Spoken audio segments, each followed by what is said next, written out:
একদিন এক সৌদাগর সফরে বের হয়েছিল। পথের মাঝে সে একটা গাছের নিচে বসে বিশ্রাম নিচ্ছিল। তার হাতে ছিল কিছু পাকা আম। যেমনই সৌদাগর আমের আঁটি জমিনে ছুঁড়ে ফেলল, হঠাৎ এক বিশাল জিন তার সামনে এসে হাজির হলো। জিনের কণ্ঠ ছিল খুবই কঠোর।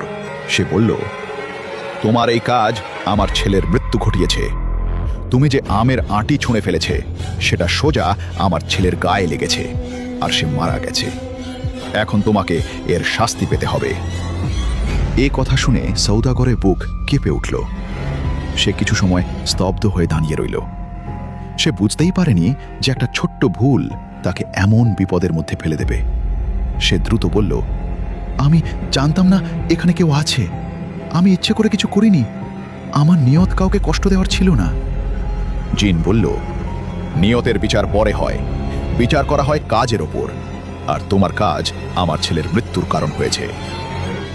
সৌদাগর খুব চিন্তিত হয়ে পড়ল। সে বুঝতে পারল এটা সাধারণ কোনো জিন নয়। তার সাথে তর্ক করে লাভ নেই।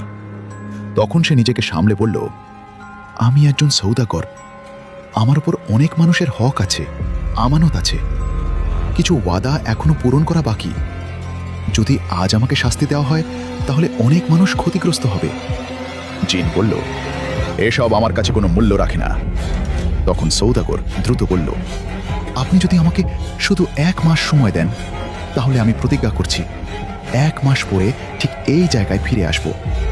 যদি আমি ফিরে না আসি তাহলে আপনি আমাকে যে শাস্তি দিতে চান দিতে পারবেন। জিন কঠোর স্বরে বলল, তোমার কি মনে হয় আমরা জিনেরা মানুষের ওয়াদায় বিশ্বাস করি? সৌদাগর বলল, আমি সাধারণ মানুষ নই। আমি কখনো ওয়াদা ভাঙিনি, কখনো প্রতারণা করিনি। আমার পরিচয় হলো আমার কথা। জিন কিছুক্ষণ চুপ করে রইল। তারপর বলল, ঠিক আছে, কিন্তু মনে রেখো, যদি তুমি সময় মতো ফিরে না আসো তাহলে আমি নিজে তোমার বাড়িতে চলে যাব। আমি জানি তুমি কোথায় থাকো, তোমার পরিবারকেও চিনি। পার্ট 2 দেখতে চাইলে কমেন্টে জানান।